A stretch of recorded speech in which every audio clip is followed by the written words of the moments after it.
In Waller County, Texas, January 2023 began like it did for most people: new goals, new routines, and the quiet belief that the worst of the past year was behind them. But less than 2 weeks after New Year's, a phone call came into dispatch that chilled everyone who heard it. A father's voice, shaking, struggling to get the words out. He said he needed police and an ambulance at a house on his property. He said he didn't understand everything yet, only that his son's wife was dead. And when he tried to explain what he'd found inside that small home, it became clear this wasn't a normal emergency call.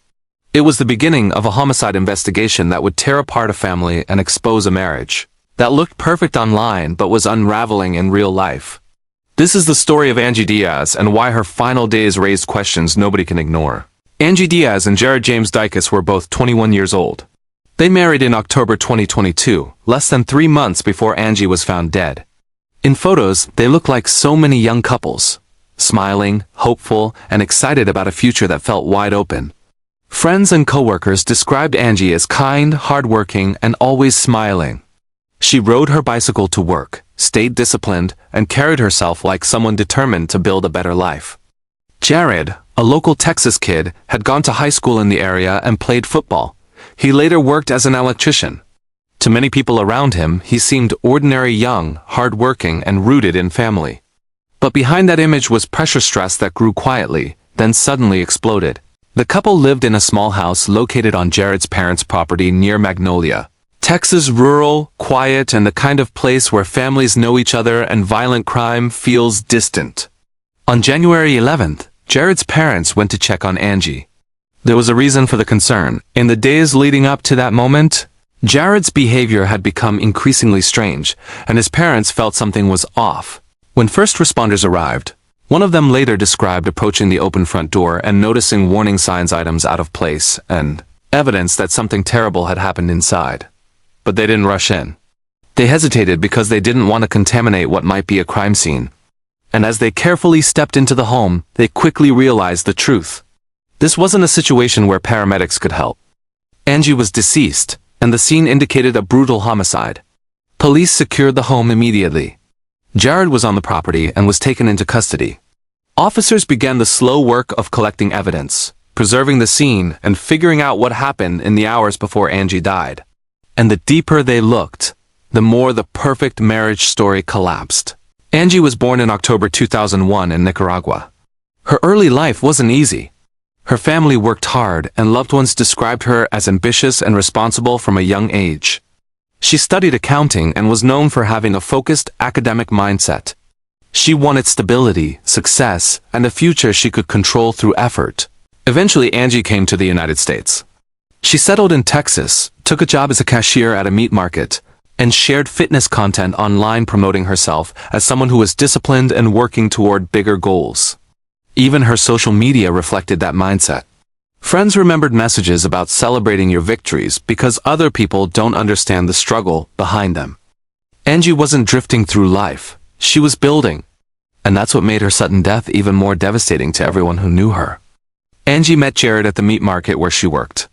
To some people, it seemed like fate, a young woman trying to build a new life and a local guy who seemed stable, familiar, and safe.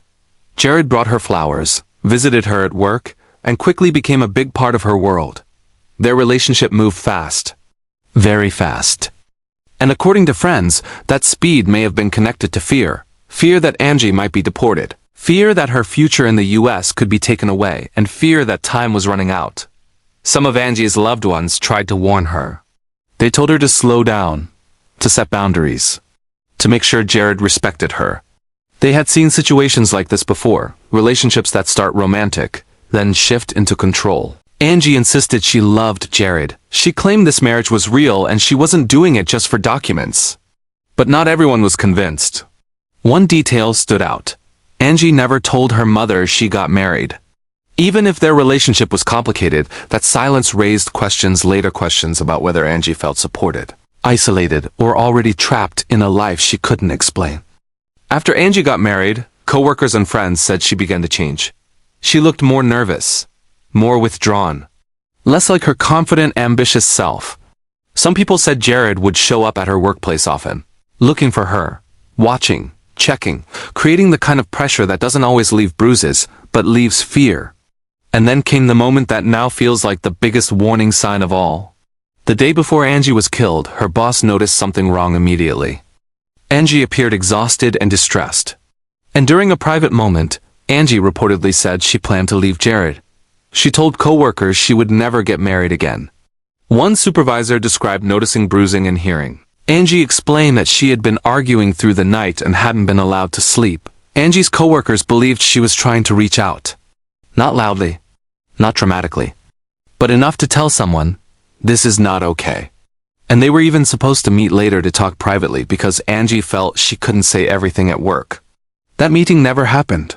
Jared wasn't just becoming controlling. He was becoming unstable. Months earlier, he had been arrested after a late-night incident at a restaurant where police described him as aggressive and uncooperative. He was out on bond in early 2023. Then, just days before Angie's death, he called 911 saying he'd done drugs and needed help. He called again a short time later, still sounding panicked and confused. When paramedics arrived, he was taken to the hospital. Later, his parents said they believed he had been using methamphetamine. His father described being heartbroken because Jared, unlike his older brother, was not known for that lifestyle. In their view, something had changed. And while Jared's situation was spinning, Angie's was tightening. In the last week of her life, she reportedly asked for Jared not to stay in the house with her anymore. That is not the request of someone in a happy marriage. That is the behavior of someone trying to create space from danger. On January 11th, Jared returned from work early in the morning. Hours passed. Later that day, Jared's mother noticed something strange, a phone ringing that didn't sound familiar. When they questioned him, he claimed he had multiple phones, but his parents didn't believe him. When they looked closer, they saw the phone was set to Spanish. They immediately suspected it was Angie's phone because Angie always kept it with her. That single detail flipped fear into urgency. Jared's parents ran to the house to check on Angie. And what they found led to the 911 call, one of the most horrifying calls their small community had ever heard. When police interviewed Jared, he was inconsistent. Sometimes he was quiet, staring down, refusing to answer directly. Other times he spoke in general statements about drugs, about losing his way, about religion. Investigators pushed him for specifics. They told him the pain would not disappear, that both families were broken, that the only way to give anyone closure was to tell the truth. Jared started implying the drugs made him go crazy. He said he was sorry. But when investigators asked him to explain why he was sorry and what happened, he became evasive. At one point, he denied it, briefly, then appeared to treat the denial like even he didn't believe it. As the interview continued, Jared began introducing another explanation. Claims of hearing things, seeing things, and being pushed by something external. Investigators didn't accept that without challenge. They pointed out a critical contradiction. If he could control himself around some people, why couldn't he control himself around Angie? The interview ended with more questions than answers, but the evidence continued to build. As the investigation developed, surveillance footage surfaced showing Jared at Angie's workplace after her death. What disturbed people wasn't just that he went there. It was how normal he looked. Calm, casual, not like someone panicked, confused, or disconnected from reality. That detail mattered because it challenged the idea that he had no awareness of what he'd done. It suggested something else, not pure chaos. Not total blackout, but decision-making. And when combined with the escalating relationship conflict, the reported bruising, the talk of separation, and Jared's instability, the case began to look like the final result of something building then detonating. Jared's mental state became a major topic in the legal process. The court ordered evaluations to determine if he was competent to stand trial. Ultimately, the finding was that he was competent. Jared pleaded guilty. He waived his right to appeal. And in August 2024, he was sentenced to 40 years in prison. Angie's family wanted her remembered for her life, not just her death. Her co-workers described her as a bright presence, someone who worked hard, cared deeply, and made others feel seen. Her community gathered to honor her, placing her bicycle at the center of remembrance because it symbolized her daily effort, her routine, her determination, her normal life.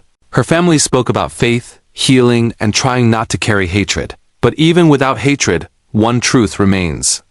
Angie should still be alive. She had plans, ambition, and a future. And she never got to see any of it. This case is a warning that the most dangerous situations don't always start with violence. Sometimes they start with control, isolation, pressure, substance abuse, mood shifts, fear, and a partner quietly saying, "I'm leaving." If someone tells you they're afraid, take it seriously. If someone shows signs of being controlled, exhausted, or trapped, don't minimize it. Angie's story matters because it's not just a tragedy. It's a lesson written in consequences. If you want more true crime cases told with facts, accountability, and respect for victims, subscribe to the channel and share this story because awareness can save lives.